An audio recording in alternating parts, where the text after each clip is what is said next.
क्या खूबसूरत लाइन है कि वक्त आपका है, या तो सोना बना लो और या सोने में गुजार दो।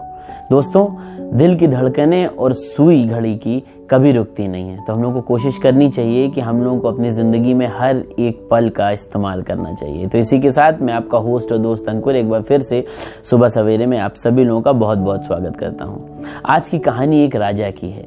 एक बहुत ठंड भरी रात थी, बहुत ठंड थी, कड़ाके की ठंड पड़ रही थी और एक राजा अपने साम्राज्य में रात में वापस लौटता है और वो देखता है कि एक दरबान वहां पर खड़ा हुआ है, जो एक बहुत पतली सी एक वर्दी उसने पहनी हुई है और उसे ठंड लग रही है।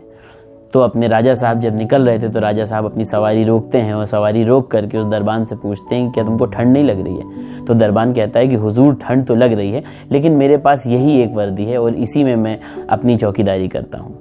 तो जो राजा साहब थे उनको बहुत ही ख़राब लगा, उनको उसके ऊपर दया आई। उन्होंने उससे ये वादा किया कि अभी वो अंदर जाएंगे और जाकर के उसके लिए एक मोटी सी वर्दी भेज देंगे जिसको वो पहन लेगा और पूरी रात जो है वो उसको ठंड में गुजारनी नहीं पड़ेगी।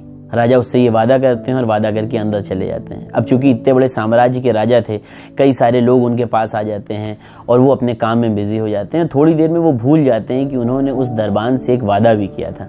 उसके बाद जब सुबह उठते हैं राजा और अपने मॉर्निंग वॉक के लिए निकलते हैं तो वो देखते हैं कि वहाँ पर वो दरबान नीचे पड़ा हुआ था। जैसे ही राजा साहब उसके पास जाते हैं तो देखते हैं कि वो मर चुका था और उसकी जो डेड बॉडी थी वो वहाँ पर पड़ी हुई थी। राजा उसको देखते हैं और वो समझ नहीं पाते हैं। उसके बाद वो पास में एक चिट्ठी पड़ी हुई थी उसको देखते हैं और चिट्ठी को उठाते हैं तो उसके ऊपर लिखा हुआ होता है कि बादशाह सलामत। बादशाह, मैं पूरी अपनी ज़िंदगी इसी एक पतली सी वर्दी में गुजारता था, लेकिन कल आपके वादे ने मेरी जान ले ली। दोस्तों, जब राजा ने उससे ये वादा किया और पूरी रात उसने उस इंतज़ार में बिता दी कि अब राजा वर्दी भेजेंगे और अब राजा उसको एक ऐसा एक कपड़ा दे देंगे जिससे उसकी ठंड में जान बच जाएगी, तो उसने ये चीज़ उसमें लिखी कि राजा साहब, मैंने पूरी अपनी ज़िंदगी इस वर्दी में काट दी थी पतली से, लेकिन आपने मुझसे एक वादा कर लिया और उस वादे ने मेरी जान ले ली। तो दोस्तों, ऐसा हम लोग की ज़िंदगी में भी कई बार होता है। हम लोग जाने अनजाने में लोगों से वादा कर लेते हैं, कुछ कमिटमेंट्स कर लेते हैं। हम लोग लोगों को सपने दिखा देते हैं कि हम तुम्हारे साथ ये करेंगे, हम तुम्हारे साथ वो करेंगे। हम लोग अपने एम्प्लॉयज़ के साथ ऐसा करते हैं, अपने रिश्तों में ऐसा करते हैं, अपनी दोस्ती में ऐसा करते हैं। तो सबसे पहले तो हम लोग को ये चीज़ जाननी चाहिए कि हम लोग को जाने और अनजाने में किसी से वादा नहीं करना चाहिए, क्योंकि हो सकता है कि मेरे भरोसे बैठ करके किसी और की ज़िंदगी बीत जाए और किसी और की भी जान चली जाए। दूसरी बात यह है कि जब हम किसी से वादा करते हैं और वादा करने के बाद जब हमारे सपने टूटते हैं तो उसका भी बहुत दर्द होता है। आपको मालूम है, किसी एक सामान के टूटने से, पैसे के खो जाने से या किसी भी एक कीमती चीज़ के टूटने से शायद उतनी तकलीफ नहीं होती है, मगर ज़िंदगी में जब कोई अपने सपने सजा लेता है और अपने सपने बना लेता है किसी के साथ और वो सपने जब टूटते हैं तो बहुत ही तकलीफ होती है। ऐसे हम लोग की ऑर्गेनाइजेशन में हम लोग जहाँ काम कर रहे हैं, जहाँ हम लोग बिजनेस कर रहे हैं या हम लोग जो भी कर रहे हैं, हमारे यहाँ कोई काम करने के लिए आता है या कोई भी ऐसा वक्त है या कोई भी ऐसा दौर है या मेरे साथ कोई भी ऐसा जुड़ा हुआ है जिसने हमसे जाने अनजाने में एक सपना सजा लिया है कि अगर हम इनके साथ जुड़ेंगे तो शायद मेरी ज़िंदगी ऐसी हो जाएगी, हम उनके साथ जुड़ेंगे तो मेरी ज़िंदगी वैसी हो जाएगी। ऐसे आजकल के दौर में जब लॉकडाउन का दौर है तो ऐसा है ना कि हम लोगों की ज़िंदगी में बहुत सारे लोग हैं। कोई काम करने वाला मेरे साथ जुड़ा है, कोई घर में शायद कोई पोछा लगा रहा हो, कोई खाना बना रहा हो, कोई ड्राइवर हो।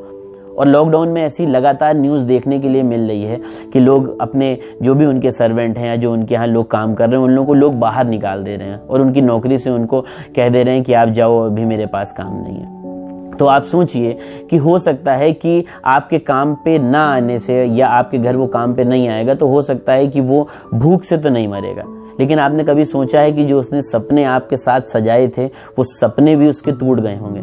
तो हो सकता है कि कहीं से कोई संस्था या सरकार या कोई भी उसको 2 वक्त का खाना तो दे देगी, लेकिन कभी आप लोगों ने क्या सोचा है कि उसके सपने क्या कभी जुड़ पाएंगे और जो सपने टूटे हैं उनका क्या होगा।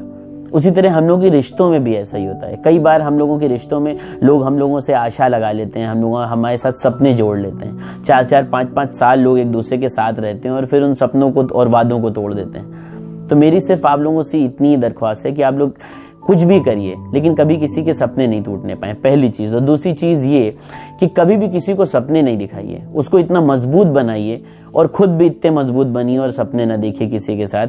हमेशा सेल्फ डिपेंड बनिए कि आपको कभी भी ना किसी को सपने दिखाने पड़े और अगर आप सपने दिखाएं तो उनको पूरा करें और खुद भी किसी के साथ सपने नहीं देखिए। इतने खुद मजबूत बनिए कि कोई भी आपके सपने को तोड़ ना पाए। तो चलता हूँ, फिर कल मिलूंगा एक नई कहानी के साथ, एक नई सोच के साथ। तब तक के लिए मुझे विदा दीजिए और अपना ध्यान रखिएगा, अपने घर पे रहिएगा। धन्यवाद।